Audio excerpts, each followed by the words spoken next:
don't they? It's a way of getting their head to meetings.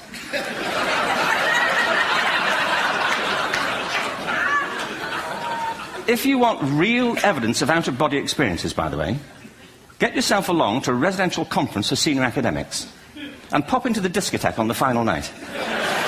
And there you will see it. Grown men and women writhing uncontrollably off the beat. Waiting to end so they can go home and write a paper about it. Now, our education system is predicated on the idea of academic ability. And there's a reason.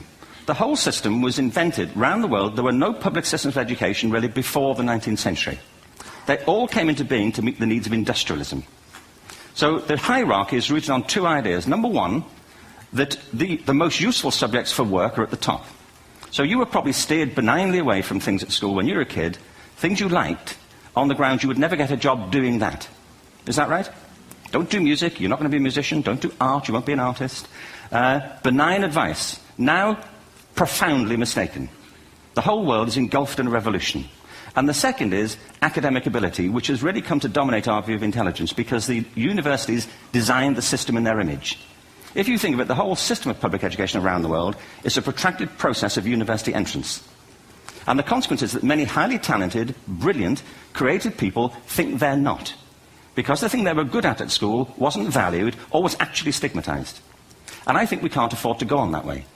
In the next 30 years, according to UNESCO, more people worldwide will be graduating through education than since the beginning of history. More people. And it's the combination of all the things we've talked about, technology and its transformational effect on work, and demography and the huge explosion in population. Suddenly, degrees aren't worth anything. Isn't that true? When I was a student, if you had a degree, you had a job. If you didn't have a job, it's because you didn't want one. And I didn't want one, frankly, so... but now, kids with degrees are often heading home to carry on playing video games. Because you need an MA, where the previous job required a BA, and now you need a PhD for the other. It's a process of academic inflation, and it indicates the whole structure of education is shifting beneath our feet. We need to radically rethink our view of intelligence. We know three things about intelligence. One, it's diverse. We think about the world in all the ways that we experience it. We think visually, we think in sound, we think kinesthetically, we think in abstract terms, we think in movement. Secondly, intelligence is dynamic. If you look at the interactions of a human brain, as we heard yesterday from a number of presentations, intelligence is wonderfully interactive. The brain isn't divided into compartments. In fact, creativity, which I define as the process of having original ideas that have value, more often than not, comes about through the interaction of different disciplinary ways of seeing things. The brain is intentionally... By the way, there's a shaft of nerves that joins the two halves of the brain called the corpus callosum. It's thicker in women. Following on from Helen yesterday, I think this is probably why women are better at multitasking. Because you are. Aren't you? There's a raft of research, but I know it from my personal life. If my wife is cooking a meal at home, which is not often, thankfully, but, you know, if she's doing... No, she's good at some things. But if she's cooking, you know, she's dealing with people on the phone, she's talking to the kids, she's painting the ceiling, you know, she's doing open-heart surgery over here. If I'm cooking, the door is shut, the kids are out, the phone's on the hook. If she comes in, I get annoyed. I say, Terry, please, I'm trying to fry an egg in here. You know,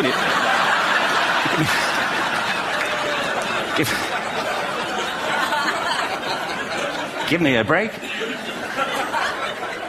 Actually, there was, do you know that old philosophical thing? If a tree falls in a forest and nobody hears it, did it happen? Remember that old chestnut? I saw a great T-shirt, really, recently, which said, if a man speaks his mind in a forest and no woman hears him, is he still wrong?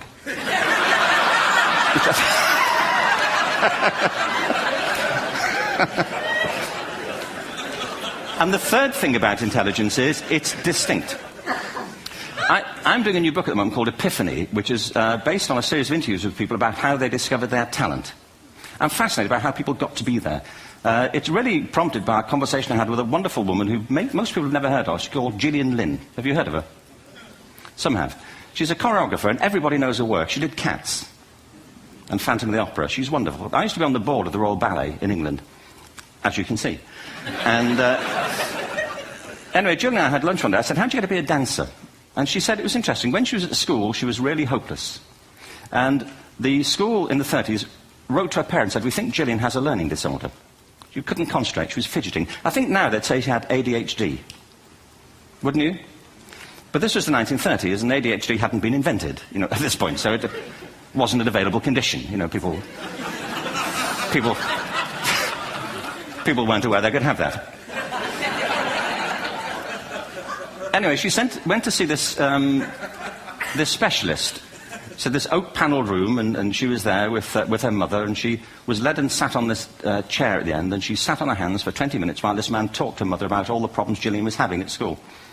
And at the end of it, because she was disturbing people, their homework was always late and so on, little kid of 8, in the end, the doctor went and sat next to Gillian and said, Gillian, I've listened to all these things that your mother's told me. I need to speak to her privately.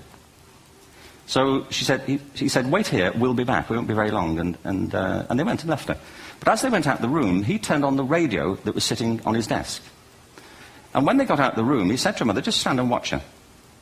And the minute they left the room, she said she was on her feet, moving to the music. And they watched for a few minutes, and he turned to her mother, and he said, Mrs. Lynn, Gillian isn't sick, she's a dancer.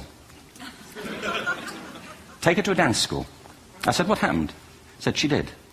I can't tell you how wonderful it was. We walked in this room, and it was full of people like me. People who couldn't sit still. People who had to move to think. Who had to move to think. They did ballet, they did tap, they did jazz, they did modern, they did contemporary. She was eventually auditioned for the Royal Ballet School. She became a soloist. She had a wonderful career at the Royal Ballet. She eventually graduated from the Royal Ballet School, found her own company, the Gillian Dance Company, met Andrew Lloyd Webber. She's been responsible for some of the most successful musical theatre productions in history. She's given pleasure to millions, and she's a multi-millionaire. Somebody else might have put her on medication and told her to calm down. Now, I think...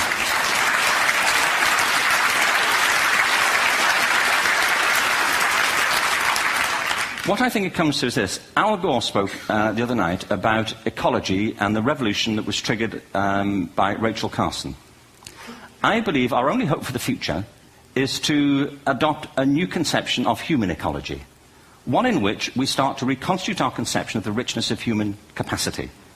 Our education system has mined our minds in the way that we strip-mine the earth for a particular commodity, and for the future it won't serve us. We have to rethink the fundamental principles on which we're educating our children. There was a wonderful quote by Jonas Salk, who said, if all the insects were to disappear from the earth, within 50 years, all life on earth would end. If all human beings disappeared from the earth, within 50 years, all forms of life would flourish. And he's right. What TED celebrates is the gift of the human imagination. We have to be careful now that we use this gift wisely and that we avert some of the scenarios that we've talked about. And the only way we'll do it is by seeing our creative capacities for the richness they are and seeing our children for the hope that they are. And our task is to educate their whole being so they can face this future. By the way, we may not see this future, but they will. And our job is to help them make something of it. Thank you very much. Bravo. Here, here. Good.